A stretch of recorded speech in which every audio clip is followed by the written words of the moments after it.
নমস্কাৰ বন্ধু বান্ধৱীসকল, বুল জব ইনফলৈ আপোনালোকক আকৌ এবাৰ স্বাগতম জনাইছোঁ। বন্ধু বান্ধৱীসকল, আজি আমি আলোচনা কৰিম আমাৰ 26,000 ডাইৰেক্ট ৰিক্ৰুটমেণ্টৰ ভিভা বা স্কিল টেষ্ট আৰু কম্পিউটাৰ টেষ্টৰ সন্দৰ্ভত। এই ভিভা আৰু কম্পিউটাৰ টেষ্ট কিমান নম্বৰৰ হ'ব আৰু গ্ৰেড 4 পদৰ কম্পিউটাৰ টেষ্ট হ'বনে নাই, এই সকলো কথা মই এইটো ভিডিঅ'ৰ জৰিয়তে আপোনালোকক জনাম। তাৰ আগত আমাৰ চেনেলটো ছাবস্ক্ৰাইব কৰা নাই, ছাবস্ক্ৰাইব কৰি বেল আইকনটো দবাই দিয়ক। বন্ধু বান্ধৱীসকল, প্ৰথমে আমি গ্ৰেড 3 বেচেলাৰ ডিগ্ৰী লেভেলটো চাওঁ। ইয়াৰ এপ্লাই দুটা লেভেলত হৈছিল। এটা হ'ল কম্পিউটাৰ ডিগ্ৰী বা ডিপ্ল'মা থকা, আনটো আছিল কম্পিউটাৰ ডিগ্ৰী বা ডিপ্ল'মা নথকা।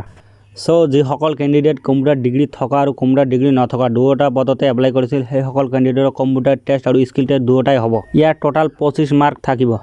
আৰু যিসকল কেণ্ডিডেট কম্পিউটাৰ ডিগ্ৰী নথকা এটা পদতে এপ্লাই কৰিছিল, সেইসকল কেণ্ডিডেটৰ কম্পিউটাৰ টেষ্ট নহয়, কিন্তু ভিভা বা স্কিল টেষ্ট হ'ব। আৰু ইয়াতো টোটাল 25 মাৰ্ক থাকিব। এতিয়া আমি হায়াৰ ছেকেণ্ডেৰী লেভেলটো চাওঁ। ইয়াতো একেই হ'ব। যদি আপোনাৰ চিলেকশ্যন কম্পিউটাৰ ডিপ্ল'মা থকা পদত নাম আহে, তেনেহ'লে কম্পিউটাৰ টেষ্ট দিব লাগিব।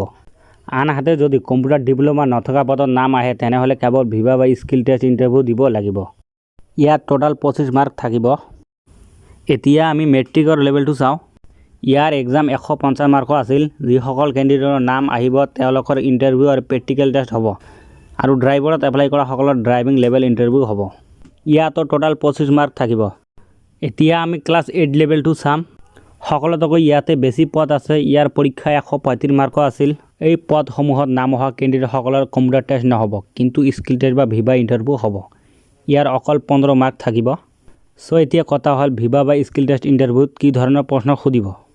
ইয়াত অসমৰ কাৰেণ্ট এফেয়াৰৰ লগতে শিক্ষামন্ত্ৰী, স্বাস্থ্যমন্ত্ৰী, বিত্তমন্ত্ৰী আদি কৰি এনেকুৱা ধৰণৰ যিবিলাক প্ৰশ্ন আছে, ইয়াৰ ওপৰতে প্ৰশ্ন সুধিব। আৰু লগতে নিজৰ বায়'ডাটাৰ ওপৰতো প্ৰশ্ন সুধিব। আৰু কম্পিউটাৰ টেষ্টত কম্পিউটাৰৰ ভিত্তিত প্ৰশ্ন সুধিব। কম্পিউটাৰ ডিপ্ল'মা কৰা কেণ্ডিডেটসকলে ভালদৰে জানে যে কেনেকুৱা ধৰণৰ প্ৰশ্ন সুধিব আৰু তেওঁলোকে ইয়াৰ ওপৰত ষ্টাডি কৰিব। বন্ধু বান্ধৱীসকল, আপোনালোকে বুজি পালে। যদি কিবা বুজা নাই, তলত মোক কমেণ্ট কৰি জনাব। আজিলৈকে ইমানেই। Bye bye.